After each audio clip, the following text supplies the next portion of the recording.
Well, I was going to start this sermon somewhat differently. After all, it is Pride Sunday. It is a day of celebration. It's a day we celebrate the creativity and the diversity of God, a time to celebrate the very essence of who we are, our neighbors and our family, and those who all work together and live together in our neighborhoods and where we do our shopping and business. But since Thursday morning, after receiving a message on my phone from Apple News that Roe v. Wade had been overturned, I have felt the darkness, as if someone is turning out the lights, as if a heavy pall has been draped over our hopes and visions of what this country could possibly be. I feel the depression and the despondency and a frustration of a righteous anger that has nowhere to go. On this Pride Sunday, the intersection of oppression and marginalization is clear to me. To be sure, I nor anyone is thrilled about the idea of abortion. No one that I know of or can think of can jump up and down and say, oh goody, abortion. There are times, however, when abortion becomes the only option. And we know those options. Why? Because this is the life we live in.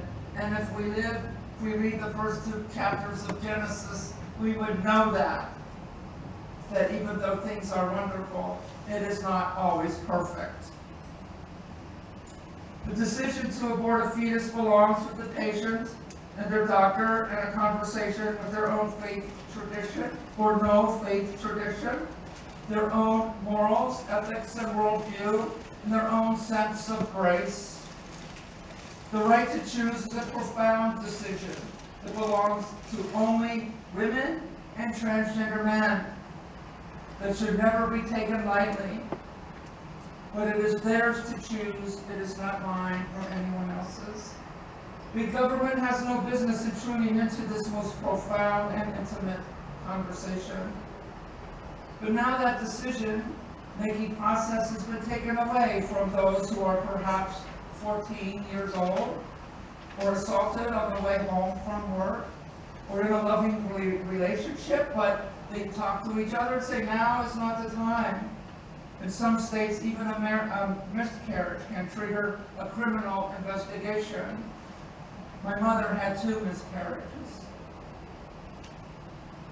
What's that got to do with pride what's that got to do with the celebration of Pride Sunday, you might ask?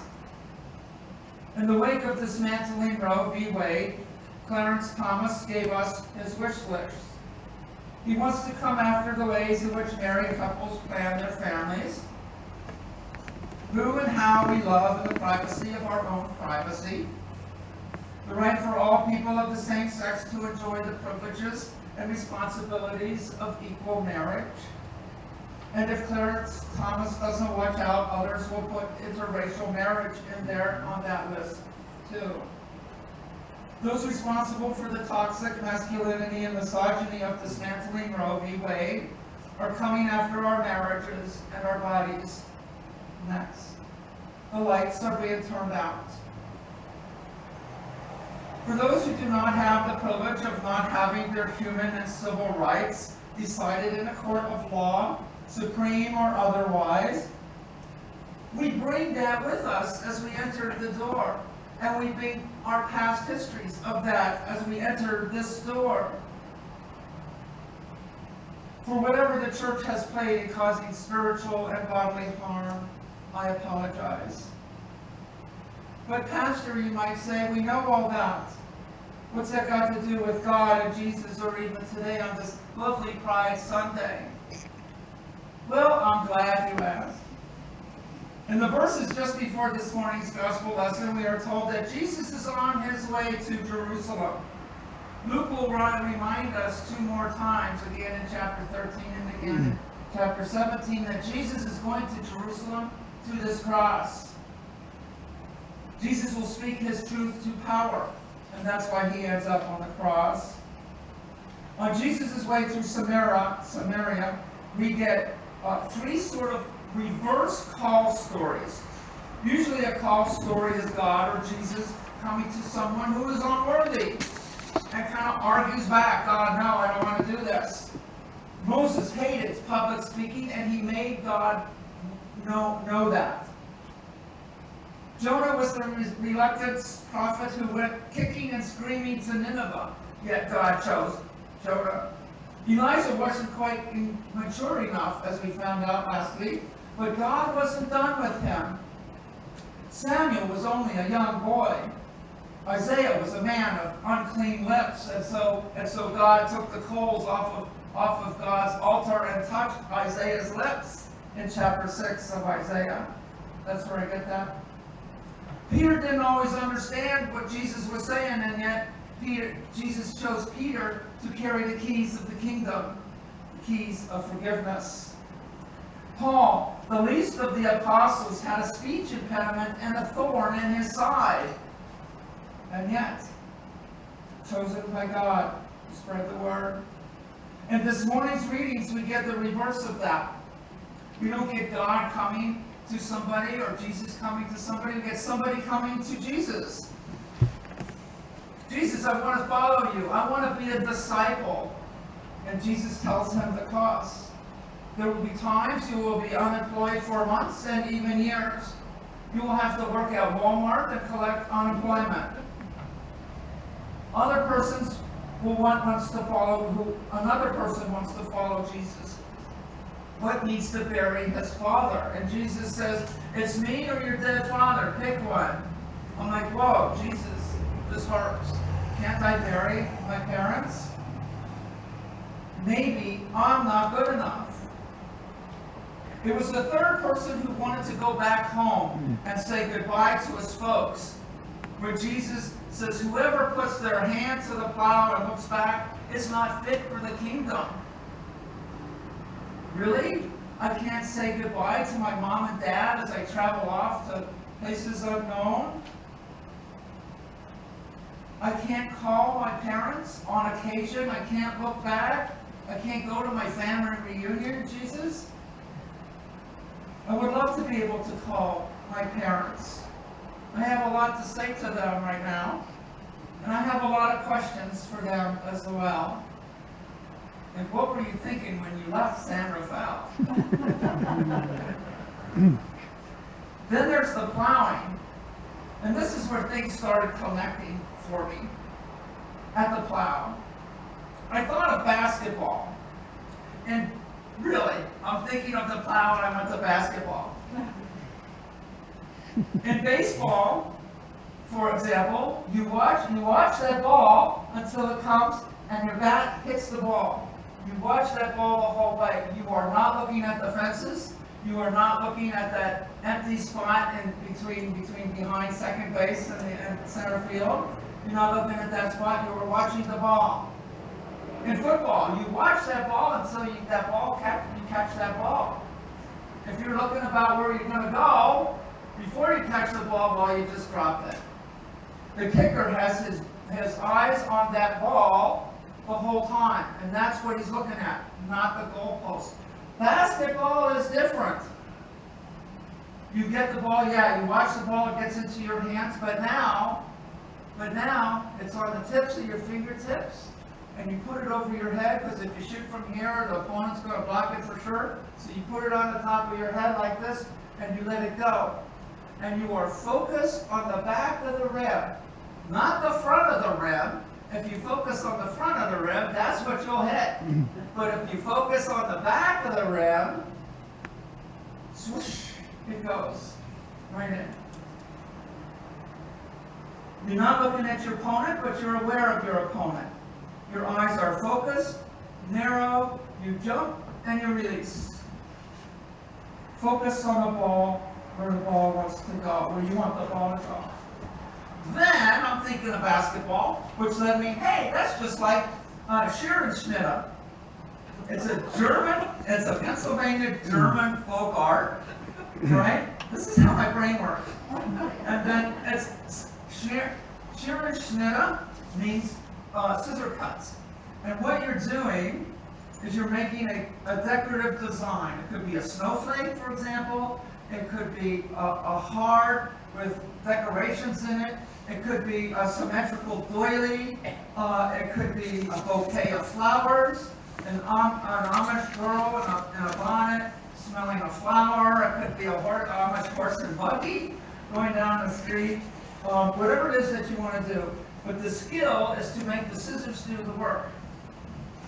And you actually do not cut a full cut.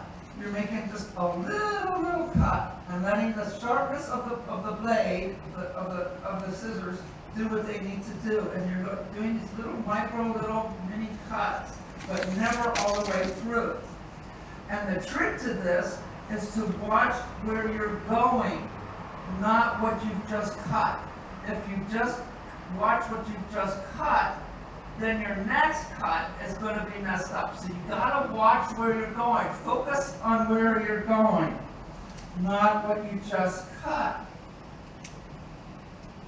So whether it's Scherenschnitte or basketball, my spouse, by the way, is full-blooded Pennsylvania German. So anyway, whether it's Scherenschnitte or basketball, I get the same thing when I say that I put apple butter on my cottage cheese. It's called Schmierkäse. Now you know a little bit of Pennsylvania German there. So whether it's Scherenschnitte or basketball, you're focusing on what's next. Where you want the ball to go, where you want the cut to go. Which brings me to plowing. When the questionnaire comes around on Facebook asking if you've ever flown a plane or visited Mount Rushmore or worked on a farm, I can honestly say I've never flown a plane, although I can drive a stick shift. And I remember I've never worked on a farm. Although, when I visited my cousins one summer in western Pennsylvania, everybody said, let's go to the farm and do stuff. And so I think it was 3 bales of hay I threw up on a truck, and that was it for me. That's my extent of working on a farm. And I know nothing about working on a farm. Until last week. At my Bible text study group, there's someone who grew up in North Dakota. Well, and he says, I grew up in North Dakota. And my ears perked up. If anyone knows anything about plowing, it would be somebody from North Dakota. He said his uncle once told him that when you are plowing, you don't look at what's in front of you. You pick something in the distance, like a tree.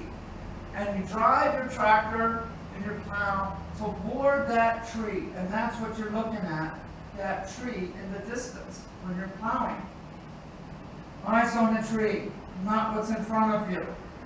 Jesus tells us to keep looking at the tree. Stay focused on what's ahead. Don't look back. But the thing is, Jesus, I'm a 4 on the Enneagram, which means, well, with a lot of other things, I'm a romantic and very nostalgic. Being nostalgic can either keep us stuck or can be used for growth and healing. My growth and healing is a result of my nostalgia. I have learned to listen to my inner child and finally have paid attention to what my 5-year-old inner child has been telling me the whole time. It brought tears to my eyes that I did not pay attention to my inner child, but I did. And it also brought tears of relief when I finally listened to my inner child. I tried listening to everybody else's way, but it didn't work. Guess what? I listened to my inner child and all the nostalgic baggage I was carrying. In my woundedness, I found healing and wholeness in my nostalgia as I looked back. If I took Jesus as his literal word, I wouldn't look back. I would be disqualified.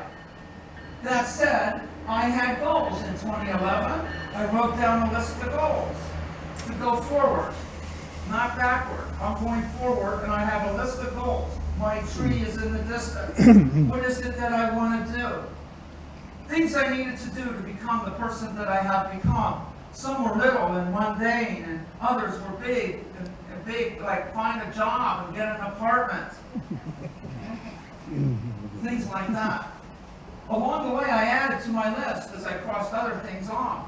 This is what people in organizations like churches and stuff do. We focus and we have goals. Where is it that the ball needs to go? How can I make the best cut without going all the way down on scissors and keep looking ahead? How can I keep my eyes on that tree in the distance?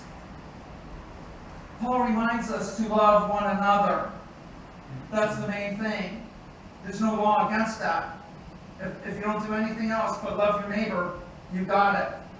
How can we do that? How best can we do that? And he admonishes us not to chew on each other, or else we will devour each other. I see that happening, not here, out there. Paul gives us a list of behaviors not to do. Do not give into self-indulgence. That's the flesh part. That's what he means. It's more about self-indulgence.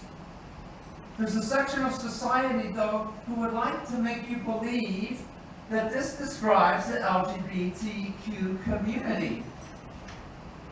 But who doesn't like a good party? Who doesn't get angry? Who isn't quarrelsome at times? This describes most of us, some of the time. Does that make me unworthy? Receive the grace. Hear the grace that's there already. God calls unworthy people all the time. The Bible is full of that. God uses another metric to determine who's worthy. A pure heart. My experience was the exact opposite of what everybody, the conservative narrative that's out there about me. My experience is the opposite about the LGBT community. That while when I was living in Reading, Pennsylvania, I was welcomed into and embraced by a community that was loving, joyful, peaceful, faithful to each other, to their partners, sometimes of 20 and 30 years, that the experience that I experienced goes against the very narrative that they're telling out there. They were indeed gentle people and in control of themselves. I was welcomed into a community that was loving, caring, welcoming, and affirming. I learned to love and welcome and affirm myself from a loving, welcoming, and affirming LGBTQ community in Reading, Pennsylvania, for which I am forever grateful. What I experienced was the exact opposite of what I had been told all my life.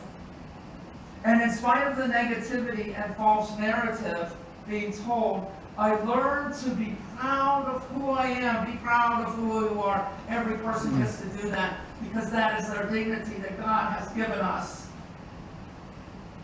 To my LGBTQIA plus peeps out there, I pray and hope that you would overcome the obstacles that keeps you from being you. Yeah, be proud of that on this day. To merely open the closet door and look beyond your own fear. Yes, be proud of that. To fearlessly love who you love. Yeah, be proud of that. Even if it's yourself, love yourself, be proud of that. I want every single person to matter, no matter who you are, or who you love, or what your identity is, to be proud of who you are. Be proud, because it was God who made you. You are good enough, and more, beyond good enough. Don't let anyone take that away from you.